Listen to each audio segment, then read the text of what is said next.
Again, this is Laura Lee Charles from Interrise. I'm the Continual Engagement Manager, as you all probably know very well by now.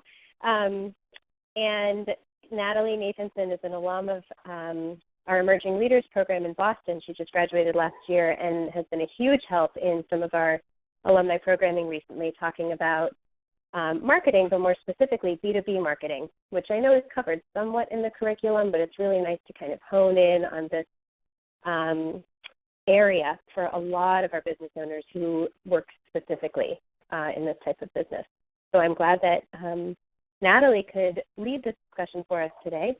And I would love to just kind of go around to folks on the call. So Jason, would you like to start with a quick introduction, where you are in the country, and your business? Sure. Jason Hevelone. I'm with Copper Muse Distillery in Fort Collins, Colorado. Awesome. Thanks. Let's see. We also have Joanne on the line. My name is Joanne Medina from Dorado Equipment in Puerto Rico, and we sell industrial doors, and now we're starting to introduce to the residential market European residential doors. Awesome. Great. How about Nicole? Hi, Nicole Sawada. I'm in the suburbs of Philadelphia, graduated from the King of Prussia Emerging Leaders class last year. My company is Employee Cash.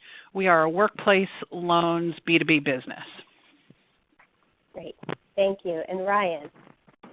Hi, I'm Ryan Schutz. I'm with Dr. eFile in Houston, Texas, and we do document conversions and our Lenovo reseller. Cool. Great. Thank you all for joining the call today. It's great to continue to be part of this alumni community. I have had a great experience with Interrise, and I'm looking forward to connecting with you all today. So what I really wanted to do with our time, I wanted to start with a quick introduction of my background and my firm, just so you have a sense of some context going into the discussion. And then I put some content together just to help set the stage on what I'm talking about when I'm talking about digital marketing. I also imagine that there's folks on the call with different levels of experience with digital marketing. So I'll go through that, but please feel free to jump in at any point with questions, thoughts, insights of your own. And then the majority of the time we will spend as more of a discussion and give everyone a chance to ask questions and so forth.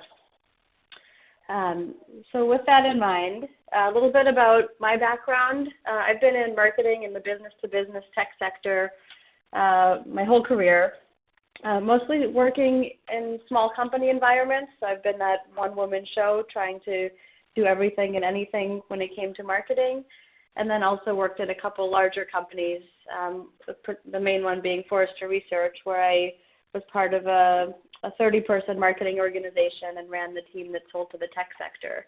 And so during that time, for the first time, I really saw what's possible when you have a team of marketing experts with different areas of domain expertise and more resources at your disposal, and paired that back with the smaller company experience where I didn't usually have that luxury. And so 5 years ago, I started my business, which is a marketing firm really geared towards helping business-to-business companies who have little or in some cases no marketing capacity in-house, and really help them do marketing the right way in today's environment. And I think all of you as business owners, I'm sure, have seen a lot of change just in the business landscape in general, but specifically to marketing, there's never been a time where more has changed, and I think the biggest area where that's felt is the digital landscape, and so that's really the world that I live and breathe.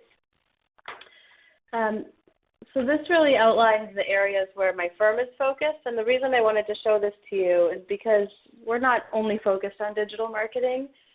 We help clients really in all the different areas of the marketing spectrum, and I think that's important to keep in mind when thinking about digital marketing, because I often get asked, what should our digital marketing strategy be? And I think it's really hard to separate a company's digital strategy from the business strategy and from the broader marketing strategy. And so to me, digital marketing is really just another channel but one that has become really critical in today's environment.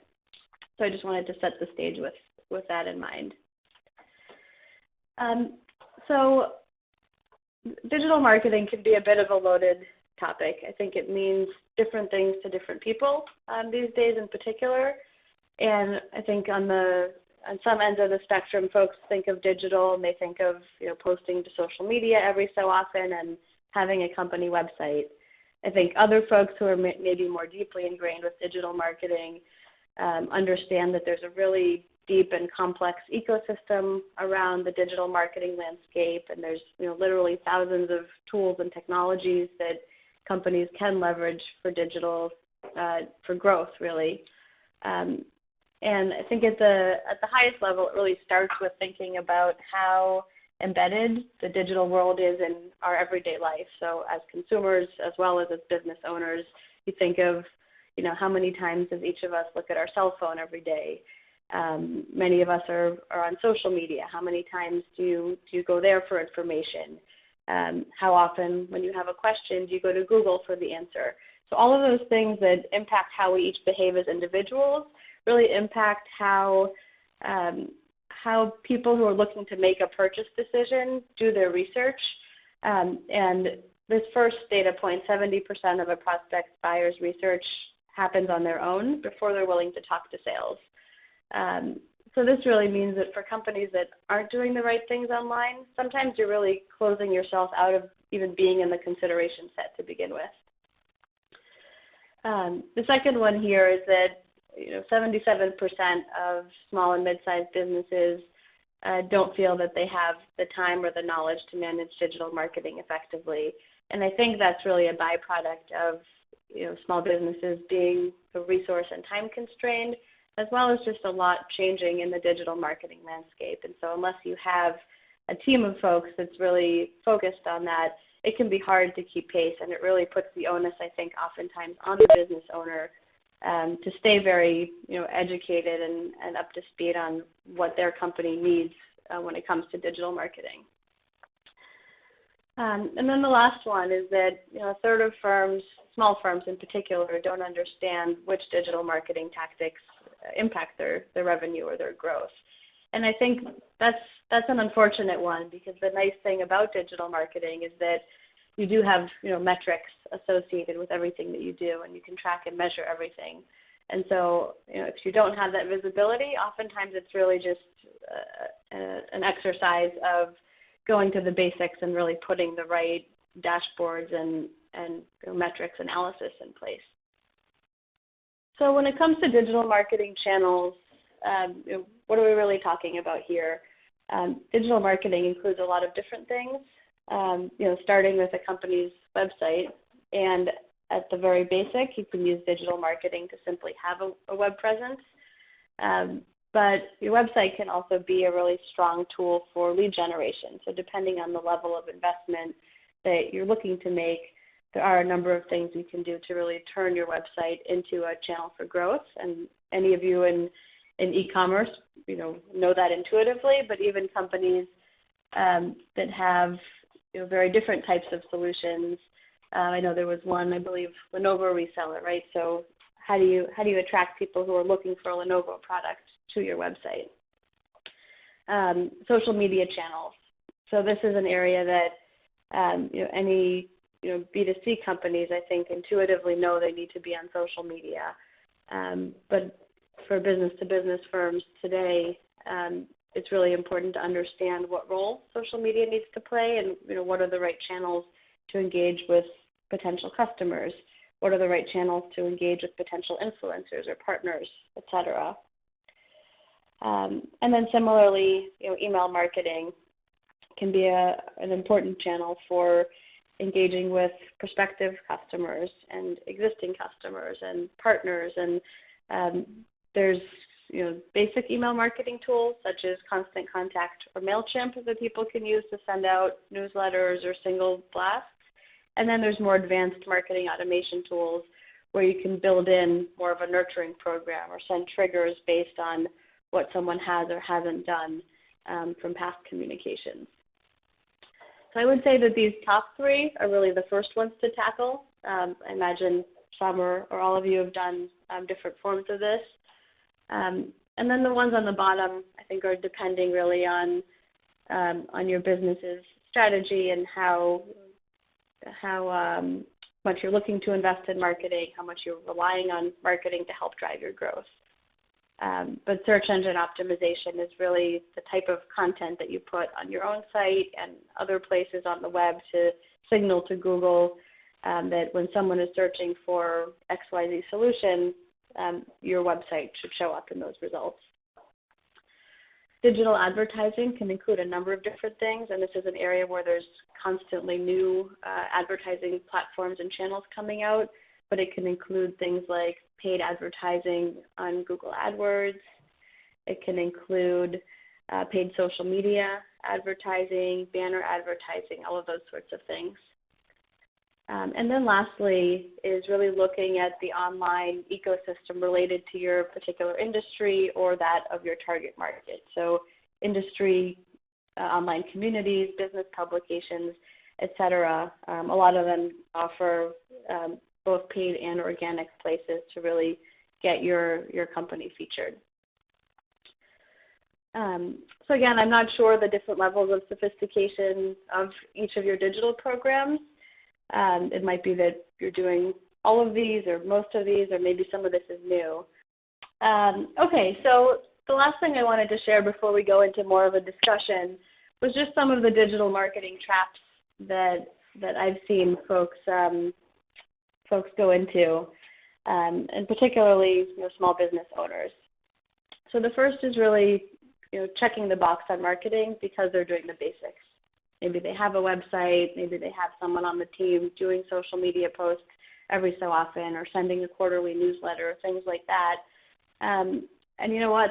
Sometimes that is fine and that's all you need for where your business is right now. But oftentimes I think there's missed opportunity. And you can really use digital marketing to help drive growth and to help build brand visibility and generate leads for your business. And so I think there's a sense of understanding what else is possible and then seeing how that can fit back into your business. I think the second one is really assuming that digital marketing isn't important for a certain type of business, and I've heard this from a number of customers of ours early on who said, our customers aren't online, or our customers don't really expect us to be online. And I think that may be true, though I think even there I would push back a little bit because I think that has changed a lot recently. But I think that 90% of the time when I end up digging into that, learn that there really is a strong case for making more of a digital marketing investment. And we've even had clients that were in a space where their competitors weren't very strong online and really used digital marketing as a way to leapfrog their competitors and drive substantial growth by being the one that really leads the charge on how they're reaching out to prospective clients through digital marketing channels. The third is really for companies who maybe are a little bit further along or a little bit larger and do already have marketing in-house. I think sometimes there's the presumption that if there is marketing in-house, then the CEO doesn't need to worry about marketing. And sometimes that's true, but I think because there's so much changing in the digital ecosystem, there's always the sense that some folks get comfortable or complacent with their day-to-day. So I think it still leaves the onus on the CEO or business owner to understand what their marketing team is doing and what else is out there, and really make sure that they're using marketing to its fullest. And then the last one is for companies that really are doing all of the basics and really understanding what else is possible once the basics are in place. And there's some phenomenal tools out there that can be used for driving growth through different marketing and even sales enablement types of programs. So marketing automation, I imagine most folks have heard about that. There's tools that help you get unique competitive intelligence about what your competitors are doing online, website intelligence, who's visiting your website, what are they doing on your site. So those are just a couple of examples, but depending on what you're looking to accomplish, chances are there's some sort of tool out there that can help you get there. Next here, I put together some questions for discussion that I'd love to hear from all of you, or this would be a good point if anyone has any questions that they wanted to bring to the discussion. We can open it up a bit more. So let me start by asking if anyone has any initial questions. Does anybody, because I know that there are a couple of other recent alumni on the line, and I wonder if there's anybody that has a specific marketing goal in your growth plan that maybe you're working on now. Hi, this is Nicole from Employee Cash. We're just building this business. So part of our marketing goal is to reach large employers and 2,000 or more employees. So right now we're using channel sales, but was wondering how digital marketing could play into that. Mm-hmm. Yeah, and how it would play specifically into channel sales? Into just reaching target employers. Yeah. I would assume through LinkedIn, through things like that, but specifically how? Yep. So I think LinkedIn is definitely a good channel, and I think there's more one-on-one activity that a salesperson can take to engage with contacts on LinkedIn, as well as to create educational thought leadership content that can then be used to engage broader audiences on LinkedIn. And you can start with organic channels. You can also do paid advertising on LinkedIn, which allows you to target very precisely. So you can target companies with X number of employees within this industry, and then specific titles at those companies. So that can be a really powerful channel for something like that. I think beyond that, you can do, there's different ways to source lists of email contacts and start an email nurturing program. You can buy lists, you can rent lists from industry, certain industry associations or publications, and then taking an approach that's more educational tends to work better than blasting sales-oriented messages. So talking about why, what your solution does that's unique in the market, how it helps your audience, et cetera, through blog posts, ebooks, webinars, things of that nature tend to work better when you're building a relationship with a new list. That's great. Thank you. Sure. I think some of it, Nicole, too, is I don't know what kind of channel partners you have for the channel sales side of things, but there could be things that you provide to help your channel sales team use digital marketing themselves. So providing them with social media posts or content that they can promote through their channels digitally can also be effective. That's actually a great idea. We're using third-party administrators and benefits consultants as channel partners, but that's a great idea. Things that they can post onto their established social media channels regarding our product would be great since we don't have a base of our own yet. Right. And that can give you a lot of reach. So you can give them social content to post. You can give them email templates that they can send out to their target audience, all of those sorts of things. So it's very similar to what you would do if you were going direct, but you're enabling the channel to do that. No, that's a great idea. Thank you. Sure. Are there other things in folks' growth plans that you want to talk through?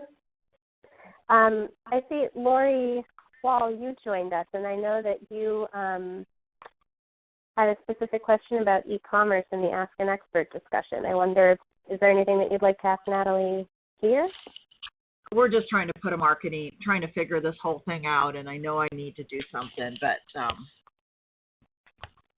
I just haven't quite made any decisions on how to proceed. Mm-hmm. Yeah. And do you have a marketing plan in place and you're thinking about digital, or are you looking to start really from scratch on your marketing? We don't really have much of a plan. We do want to do digital. We've done it in the past, but we've kind of dropped the ball on it. And we are trying to do some newsletter type things and some Facebook and LinkedIn postings and a blog on our website. And I just haven't. I need to do something and need to make some decisions. So I'll probably give you a call separately at another time and discuss that. Yeah, sure. I'm happy to do that. I think one of the other things that's helpful to do when if you're first getting started with your plan is to understand, to get a sense of what your competitors are doing online. And you can look at direct competitors. You can look at other firms that target a similar target audience, just to see what kind of topics are they talking about, what kind of web presence have they built on their own website, on social media. And that can often, as you see that, you start to get reactions to what they're doing that you like, that you don't like, that you might apply differently to your own business. So that can be helpful to inform your thinking as well. Yeah, I agree that my struggle is really trying to come up with the right content. Now I don't want a generic, watered down content. So, and that's a lot of what I find when I have somebody write for me. I'm too picky about what they're doing, so I have to learn to let go a little bit. Yeah, founder's dilemma, right? Yeah, I don't have time to do it myself, so I know that. Right. The other thing about content, and that's a great topic to bring up here, because a lot of the digital marketing engagement is content driven, and I think looking at content, there's sales-oriented content, so the type of content that you would put into a marketing or sales brochure that's maybe similar to content that you would have up on a website. But then there's thought leadership content that we all find in blogs and webinars and things like that. And I think it is important to be thinking about what the type of content that's going to engage a target audience to catch their attention, but then also what supports your sales goals. And often when we're working with clients, we're really looking at the entire buyer journey and thinking from initial awareness that someone might be looking to educate themselves around a topic, through consideration where they're starting to look at different vendors out there and understand why some vendors might be stronger than others or how they're different, all the way through to that final consideration set where someone might be reading case studies or ROI calculators or things of that nature. So thinking about how content can be used at the different stages of the buyer journey, and then also just making sure that it always does tie back to something that drives value for your own business rather than something that's purely interesting to the target audience. No, I agree with that. And I don't know if you address this. Part of our challenge is I just find it's just the managing of the information on, we've got email addresses from just regular emails. We've just got so many different email lists, and it's trying to come up with one list to manage all of those contacts. Does that make sense? And it's just, we've tried eye contact, now we've moved to MailChimp, we've tried MarketVolt, and I have an information overload, and I just have to streamline it and make sure my email addresses are up to date, and some of them are outdated because I haven't sent a newsletter out in over a year now. Yeah, it can be a bit overwhelming, and I'm happy to talk offline about more specifics of your unique situation. But I think having an approach for how you manage your lists and what the interplay is between a CRM system and your email marketing system is important, so that it doesn't become too unmanageable. Okay, thank you. Sure. Is there anyone that wants to share what brought them to today's call? Was there anything specific you were hoping to learn, or just looking to self-educate? Yeah, I was really hoping to learn what you would suggest for digital marketing and some positive tools on how to use digital marketing. Do you mind sharing a little bit more about your about your environment? Sure. So as a workplace loans business, we deal with large employers, and for those employers that meet our macro criteria, we offer the employees a benefit that is voluntary for a small loan. That's a 2-year fixed interest loan, anywhere between $3,000 and $7,000, that is payroll deducted. Okay. And do you have direct competitors? Is this something fairly unique you're putting out in the market? What does that landscape look like? It's unique. It's a real paradigm shift in the way we're doing things. There are 2 other companies that have similar products to ours, but nothing exactly like ours. Okay. So I think, in cases where you are doing something unique, I think there is, content becomes even more important because you're, probably educating the market on the fact, first that your solution exists, and secondly, how it works, and thirdly, why they need it. And all of those you can solve with content. I think the question around, what type of digital marketing to prioritize comes back to, where does your target audience live? And for you, that might be, partially where your end customers are, and also where your channel partners are if you're looking to continue building out the channel partner ecosystem. I think the best digital marketing programs are integrated.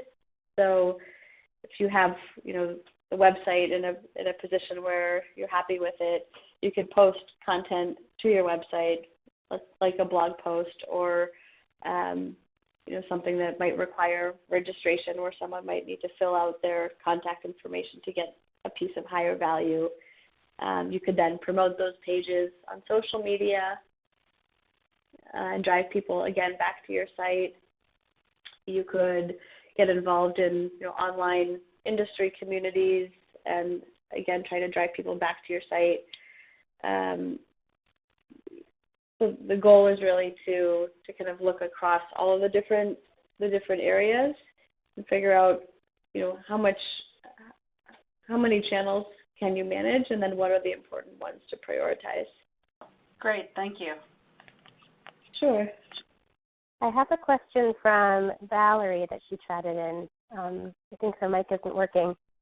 So she's asking, what do you recommend for B2B? I think most are geared to B2C. For example, I don't want my employees on, I think this is specific to social media. I don't want my employees on Facebook during the day, so I'm sure my clients and targets are the same. When they get home, they're probably sharing recipes, not reading about document shredding. Which of the mainstream other than LinkedIn are best for B2B? And I wanted to bring this up too because I've been to a couple session 9, which is the marketing session where social media is often brought up in the curriculum. And I find that our B2B and B2G businesses kind of tune out and think that social media isn't necessarily for them, or they'll kind of, say, oh, my niece handles it, or my daughter handles it, or my son handles it. So I speaking to Valerie's question, but then also kind of thinking about the importance of integrating those social media channels with your other digital marketing efforts. I think might be interesting to hear about. Yeah, definitely. And I do think, LinkedIn continues to be the dominant one. And for a lot of our clients, that is where we put, 80-90% of our social media focus. I think there's a lot of different things that you can do with LinkedIn that make it effective. But I know you were asking, the question I think was outside of LinkedIn, where to focus. I think Facebook is an area that's where there is opportunity for B2B, and I understand what you're saying, that people aren't necessarily going there looking for document shredding when they're going to look at pictures of their friends and grandkids and whatnot. But I think the behaviors have the lines between what people do professionally and personally have blurred a little bit, and I think if you take into account how to adapt your marketing to each channel, you can actually look at channels like Facebook. So you might even poke fun at yourself, at your business a little bit, and say, post an ad that's supposed to go out on the weekends. Got nothing better to do with your Saturdays? Learn about document shredding, right? So I'm obviously oversimplifying a bit, but I think there's ways to try to adapt the marketing and the messaging to that channel.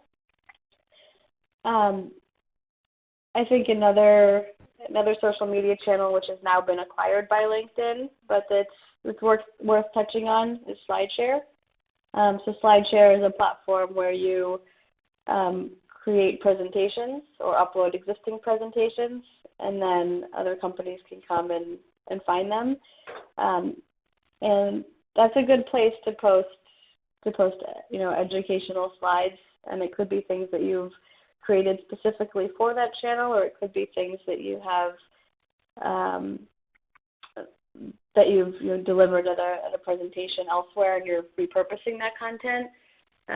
But it is now part of LinkedIn, but it also shows up in Google search results in a fairly good way.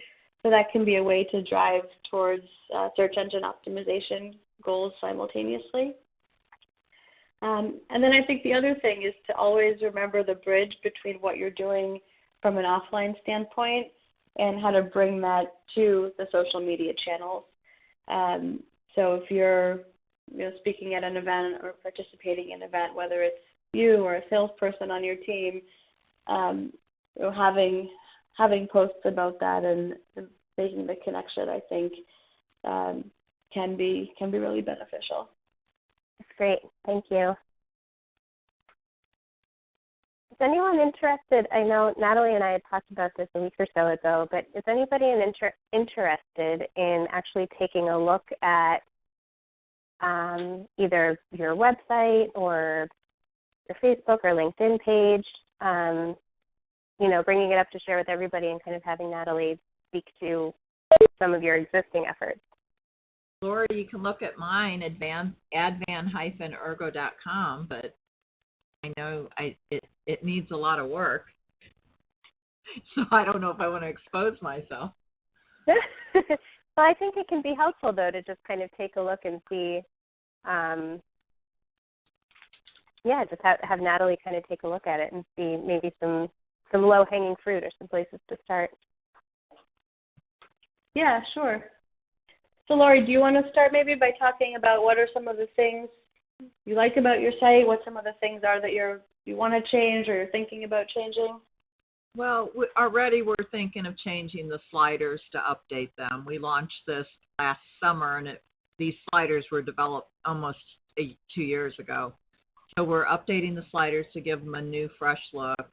We're updating some of the wording to look different. We're updating the menu bar and stuff like that. But, that's just basic stuff. When you go to Ergo Tips and Info, that kind of gets into what should be a blog. But we posted things when we did the website, and I haven't really posted anything on it since. So since July last year, I haven't posted anything. So that, number one, I know is an issue. I should be posting every week. Mm-hmm. And the idea was we would do a newsletter, and that newsletter would somehow become the blog, and then trying to figure out from there, what do I post to Facebook and LinkedIn? And I don't have time to write that many different things. So it's really trying to come up with content that's educational. We do business to business marketing more than B2C.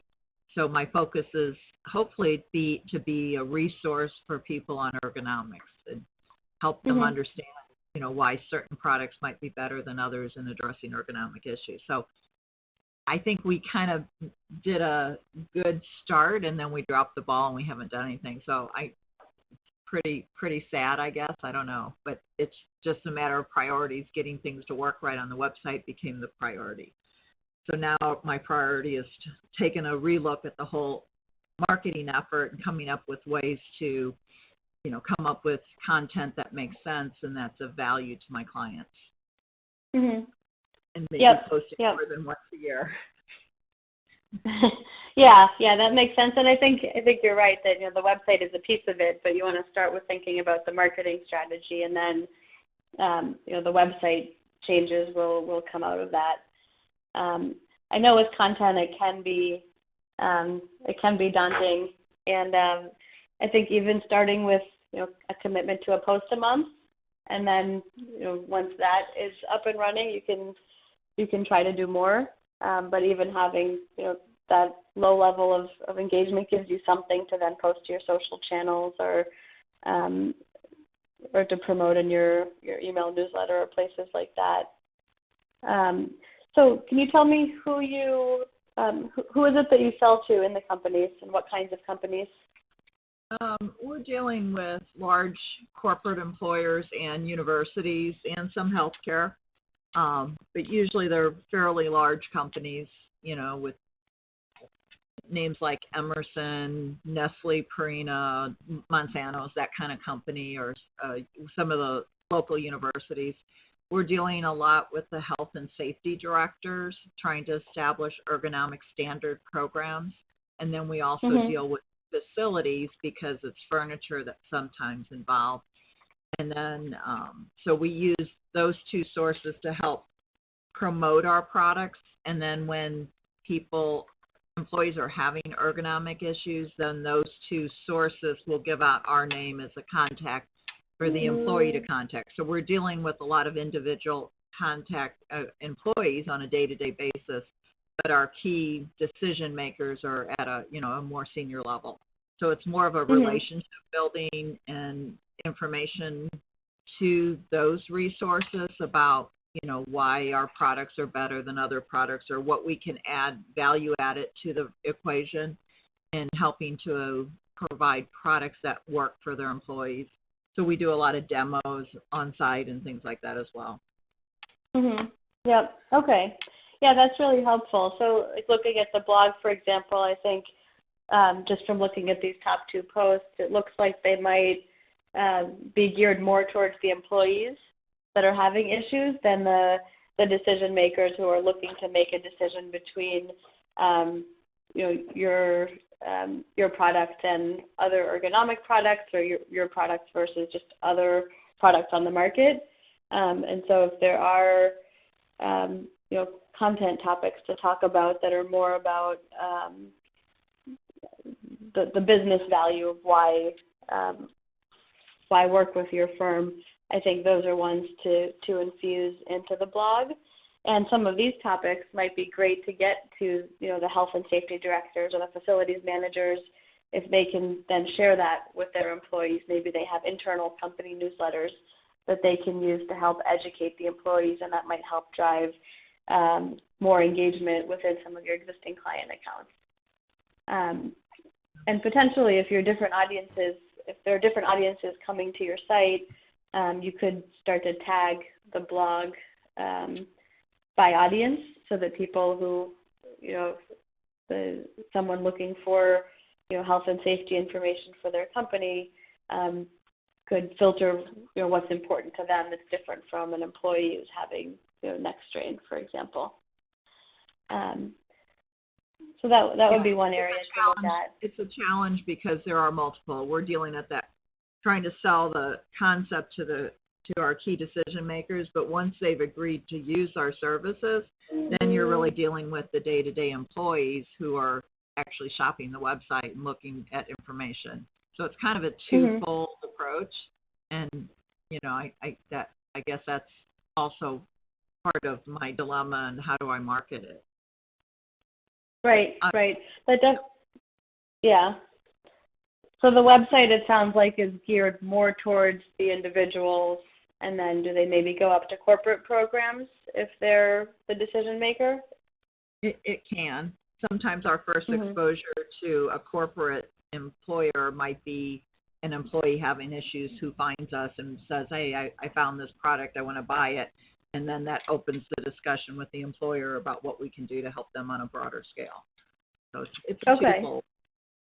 So that might be an offline discussion, Natalie. Sorry, say that again? I said that might be something we need to discuss one-on-one, because I don't know if it's of interest to everybody on the call. Yeah, sure. So we can talk about that one-on-one because I do have some suggestions on how to straddle both of those audiences. So I guess a couple things to to think about on a website. One is to understand that might apply to the group at large. One is to understand how you're ranking from a search engine optimization standpoint. And there are a number of tools that you can use, including this one that I have as a bookmarklet. Hopefully it'll show up on the screen share. Do you guys see a new window opening? Yeah. Okay. So this is a tool called iWebCheck that gives you, but even the free version gives you a sense of how your site is performing from the search optimization standpoint. And so once it's done loading, you get a score. And then it also gives you some insights into what that score is comprised of. So SEO is comprised of a lot of different things, but it includes things like what your social media presence is like, how much content are you putting out there on the web that's optimized for search engines. But then one of the biggest ones is starting with how your site is built. And so Lori, not to put you on the spot, but we're just looking here. I take it 50 is not good. It's not great, but it's also not terrible, right? So it gives you a starting point. And then you can see what are the areas to improve if you are looking to drive more relevant traffic through search engines, right? So that's really what the SEO piece tells you. You can see here it gives you some indication on your social media activity. Images are another area. So if you can optimize every image on your site with some keywords so that Google knows, again, more of the content that's on your site. So it looks like here some of them were done that way and some of them weren't. And for each of you, depending on how your company, how your website was built and who manages it, sometimes it's the way that you built it yourself, and sometimes it's if you hired, a firm to build your website, maybe they focused on SEO and maybe they didn't. So some of this can be telling. Just if you did work with a vendor on this, you might not have any idea whether your site is search engine friendly or not. Just scrolling down here, you can see what kinds of keywords are coming up for your site. And then there's one other area here that's good to look at, and that's the headings.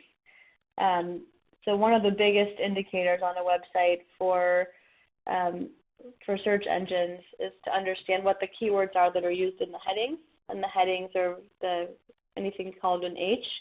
So H1 are the main headings, H2 are subheadings, etc. So using the right keywords there will help alert the search engines to what your site is about and on what pages. So this could be a great tool. Looking at this, that there's zero, there's nothing here. Yeah, there's nothing there. So it looks like when the site was developed, the headings weren't implemented in the way that the search engines needed to be for them to know what's on the pages. Okay. So this can be a nice little tool for everyone to take a look if you don't have a good sense of what's happening under the covers of your website. And it is free to check out. The other thing with this is I mentioned earlier just looking at what your competitors are doing. So you can run something similar for your competitor's website and get a sense of whether this is an area that they're focused on and how they're performing. There's also one other tool that I'll show you. And this one is not a free tool, but there is, I think, a free trial that you can use if you wanted to give it a shot. So this allows you to put in a domain and then understand how content is performing across that domain. So it looks like here, again, Lori, sorry for the example, but I know you aren't doing a lot on social media right now. This is a site that shows you how content of yours is being shared online. So it looks like it's not at least enough that it's showing up in search results. So what I can do, actually, I can put my own company on the spot because we are also a small business. We're a marketing firm, so we, for obvious reasons, we do put our content out there on social channels. But you can see some of the topics that we've written about on the left here. You can see what kind of engagement it's driven, so Facebook engagement or clicks, likes, shares, etc. LinkedIn, it shows you the number of shares of your content, which then you can use a multiplier of, let's say, 10x to understand roughly how many people are actually viewing the content. So this can be a nice tool. Again, if anyone wants to try the trial, you can see how your content is performing on social channels. You can see how your competitors' content is performing. You can do searches based on topics, so not specific to a company domain. So that's kind of another nice one to get a feel for what's happening online as it relates to your space. Okay. I don't know if anyone has any other questions about websites, or if we want to open it up more broadly again. Yeah, let's open it up. We have just under 10 minutes left. But a couple people that, maybe haven't had a chance to ask a question or share something that you're working on in your own business. How many of you have a designated marketing team or marketing person, or are most people on the call, are you kind of all doing it yourselves? I am the designated marketing person for my company. It's our first time having one, so. Okay. Is that an exciting milestone? Yeah, that was Ryan. Yeah, very cool. Do you feel like you have a plan laid out, or are you in the very beginning stages of that too?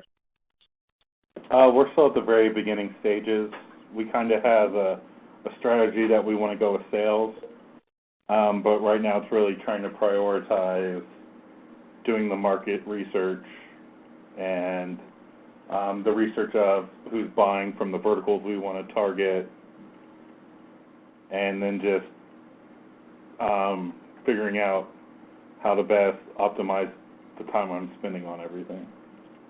Yeah, and that's a critical step, obviously, as you know.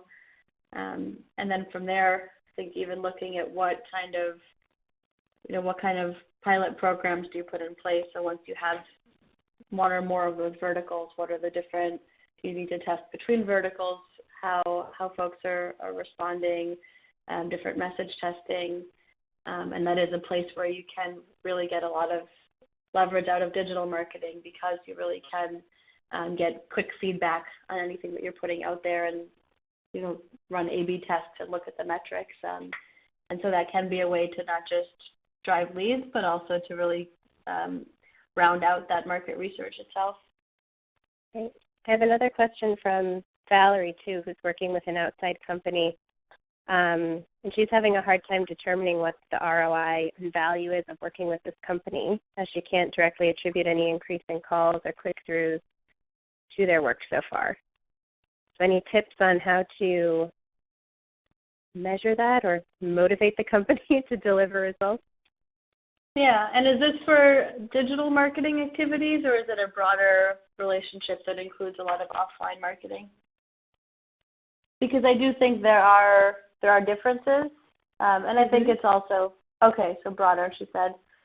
I think it goes back, it starts with, what are the goals, the shared goals between you and the outside firm, and if it really is, leads or sales opportunities, then I think that makes the measurement easier, because you can really put in the right dashboards and reporting in place to see what's happening. But let's take and then there's other areas of marketing that are more brand awareness, brand visibility, where it really is harder to directly tie the ROI. But let's take emails as an example. That's one of the areas that you mentioned. And I think it can be hard to make a one-to-one connection. Someone received an email and now they've become a client, because clearly in most of our businesses there's a lot of different touch points, both in sales and marketing, that impact the sale. But I think it's important to look at look at metrics across the spectrum from early interactions, so very top of the funnel, to things that are a bit more sales-oriented, to someone closing as a customer. So I think if you have in your CRM fields of where a lead source originated, and then all the different interactions that they had, that's where you can start to see what this firm is helping to produce. And I think that's a very fair thing to ask any marketing partner, whether it's a firm or an individual consultant that's helping you, is to work with you to build that dashboard and to understand what's working and what's not and what value is the work producing. There's a question around free CRMs. So HubSpot is the one that I would recommend. I'm a bit biased because we do a lot of work in the HubSpot marketing automation platform as well, and the two integrate nicely. But I do know a lot of folks who have just the free CRM and get a lot of value from it. So it has some really nice integrations with Google Mail. If you happen to use Google, I think it does with Outlook as well, where you can log conversations happening in your email directly into the CRM. So there's some nice efficiencies that way. It's really easy to customize so that you can add fields that are important for you to track in your business. So that would be my recommendation. That's great. Any last questions? Just a couple of minutes left here. Yeah, this is Lori Wall again. You mentioned CRM. So to me, I didn't realize HubSpot was a CRM. What's the difference between just something like Salesforce or Act or something like that, and how it integrates with HubSpot? Or I guess there's so many different programs out there. People talk about CRMs, and we're looking to upgrade our CRM as well because we're finding it doesn't integrate with everything else, and that's what's causing some of our duplication of all these email database names. So what do you... Yeah. So HubSpot does have a CRM. They started off as a marketing automation platform, really heavily geared towards companies who are looking to do inbound marketing the right way or get more traffic attracted to their company. They've since launched a CRM. It's still relatively young. I think they launched it maybe 2 or 3 years ago, but it's free and it's forever free. So they have some more advanced sales technology that sits on top of it. But it is a really nice free CRM out there. Zoho is another one that a lot of folks use as a free CRM. Say that one again. Zoho, Z-O-H-O. Okay. That one does have a bit more of a small business feel to it. So I've had some clients that started on Zoho and then moved into Salesforce. I think Salesforce, obviously continues to be the gold standard of what's in use today, as well as, a lot of more legacy systems that are out there. But I think an important piece is to have a CRM that you can then integrate the forms on your website and then have some integration with your email marketing or marketing automation. So I think having that connection between those three systems is probably the most important piece. And there's a lot of, there's a lot of different tools that will integrate with one another, but it's helpful to do a little bit of that research up front to make sure that the tools integrate easily, so that you're not, creating a lot of manual work for your team. And then I see Valerie asked a question, advantage of HubSpot CRM versus Zoho. So I haven't, in full transparency, I haven't used Zoho personally in a few years, so I can't speak to the latest features that they have. I do know they have a freemium version and then paid version, so I don't know what they've built out, what's still offered in the free version, and then what you now have to pay for. One of the things that I think is really nice about HubSpot are the integrations with Google and then some other free tools that they have, such as email tracking. You have a button where if you're emailing someone, you can click another button and automatically log it into the CRM. So it's just little things like that, but that add up to time savings, and time savings means people are more likely to use the system, which is where you get the benefit out of the CRM. Well, thank you so much, Natalie, for your time. You're just a wealth of knowledge. And if anybody does have other questions, I don't want to put you out there necessarily, but if you're willing to connect one-on-one for another question or anything that comes up, I can connect anybody to Natalie. Take a look at her Ask an Expert discussion that took place in the Alumni Network a couple weeks ago. There were some good questions and a good conversation in there. Awesome, and it looks like you have some resources here to share. That's fantastic. Yeah, I do, and I am happy to connect with anyone one-on-one, or if they just want to shoot over a question via email. So I put in my email and phone number here.